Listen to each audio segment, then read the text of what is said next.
परमात्मा और किसान प्रेरणादायक कहानी।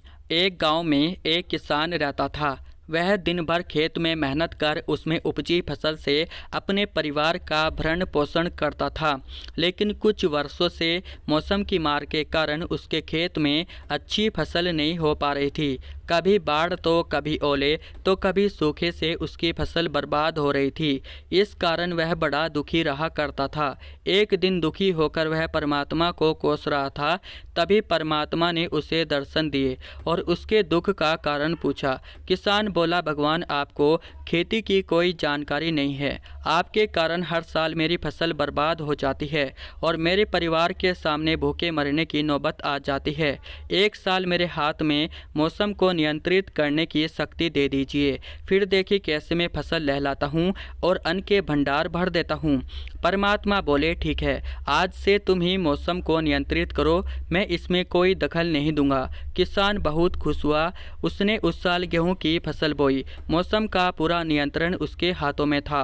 उसने धूप पानी सब अपने हिसाब से आने दी। तेज धूप, अंधड़, अति वर्षा, ओले आदि से उसने अपनी फसल को बचाए रखा। समय के साथ फसल बढ़ने लगी। फसल देख किसान झूम उठा, क्योंकि इतनी अच्छी फसल उसके खेत में कभी हुई ही नहीं थी। जब कटाई का समय आया तो वह बहुत उत्साहित था। वह मन ही मन सोचने लगा कि अब भगवान को पता चलेगा कि फसल कैसे ली जाती है। इतने साल वे हम किसानों को यूं ही परेशान कर रहे थे।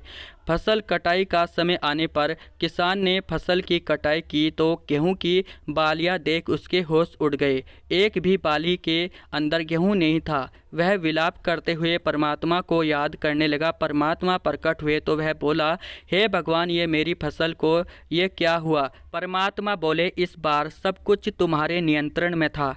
तुमने हवा, पानी, धूप सब कुछ तो फसल के अनुकूल रखी, फिर भी वह खोखली रह गई। जानते हो क्यों? इसका कारण है कि तुमने फसल को संघर्ष का अवसर ही नहीं दिया। ना वह कड़ी धूप में तपी, ना ही बारिश की तेज बौछारों को सहा, ना ही वह तूफानी अंधड़ से जूझी। इस कारण वह खोखली रह गई। कड़ी धूप, तेज वर्षा, आंधी तूफान जैसी चुनौतियों के आगे फसल खुद को बचाने संघर्ष करती है। इन चुनौतियों का सामना करने से जिस शक्ति और ऊर्जा का संचार उनमें होता है, वही अंततः अन्न के रूप में उनकी बालियों में संग्रहित होता है। इस बार बिना संघर्ष के वह खोखली रह गई। सीख: जीवन में चुनौतियाँ और संघर्ष अति आवश्यक है। चुनौतियों से जूझने और संघर्ष करने से हम में कई आंतरिक गुणों का विकास होता है।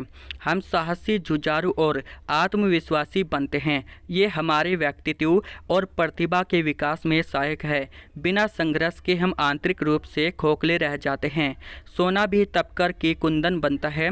इसलिए कठिन से कठिन परिस्थितियाँ सामने आने पर हमें संघर्ष से डरना नहीं है, बल्कि संघर्ष के लिए तैयार रहना है। सफलता प्राप्ति का मार्ग अवश्य सुदृढ़ होगा।